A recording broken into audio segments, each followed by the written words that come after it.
বন্ধুরা, এখন বর্ষাকাল, এখন বাজারে অনেক ভালো ঝিঙে পাওয়া যাচ্ছে। তো আমি আজকে ভাবলাম যে ঝিঙে পাতুরি করব। তার জন্য দেখো কি কি লাগবে, খুব সামান্যই উপকরণ লাগবে। চিনি আছে, এখানে ঝিঙে রয়েছে, চিনি রয়েছে, কালো জিরে রয়েছে। এটা আমি সর্ষেটাকে নুন হলুদ একটু শুকনো লঙ্কার গুঁড়ো দিয়ে বেটে নিয়েছি, আর সর্ষের তেল।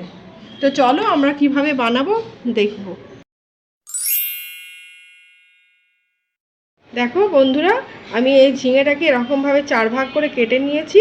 এবারে এর মধ্যে সর্ষে বাটাটা ঢোকাবো।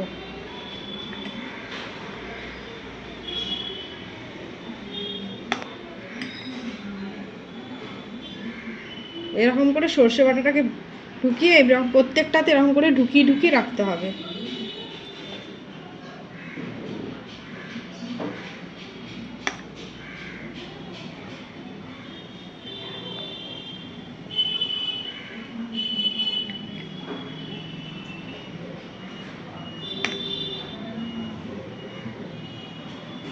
এরকম করে প্রত্যেকটা করে তারপরে এগুলোকে কড়াইয়ের মধ্যে দিতে হবে। তো চলো আমরা কিভাবে করব সেটা দেখি। কড়াইতে তেল দিয়ে দিয়েছি, তেল গরম হয়ে গেছে। এবার দেখো কালো জিরে, আমাদের কালো জিরেটা দিয়ে দেবো।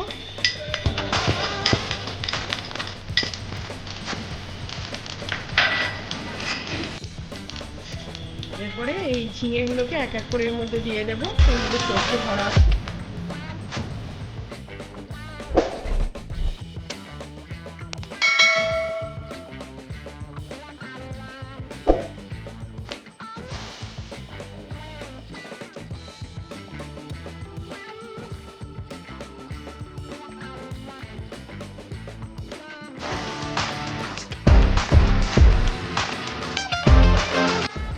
এগুলোকে নরম হতে দেবো, ঢাকা দিয়ে দেবো যাতে এটা নরম হয়ে যায়। তারপরে যে সর্ষের যে জলটা আছে ওর মধ্যে দিয়ে মাখো মাখো করে এবার নামিয়ে দেবো। ওটা হতে থাক, আমি 5 মিনিট পর আসছি। ঝিঙেগুলো নরম হয়ে গেছে। এরপরে আমি দেখো চিনি, এবার চিনি এর মধ্যে দিয়ে দেবো।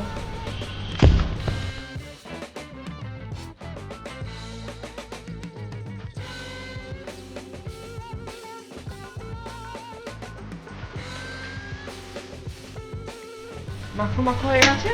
এরপরে আমি এটাকে নামিয়ে দেবো। বন্ধুরা দেখো, আমার ঝিঙে পাতুরি তৈরি হয়ে গেছে।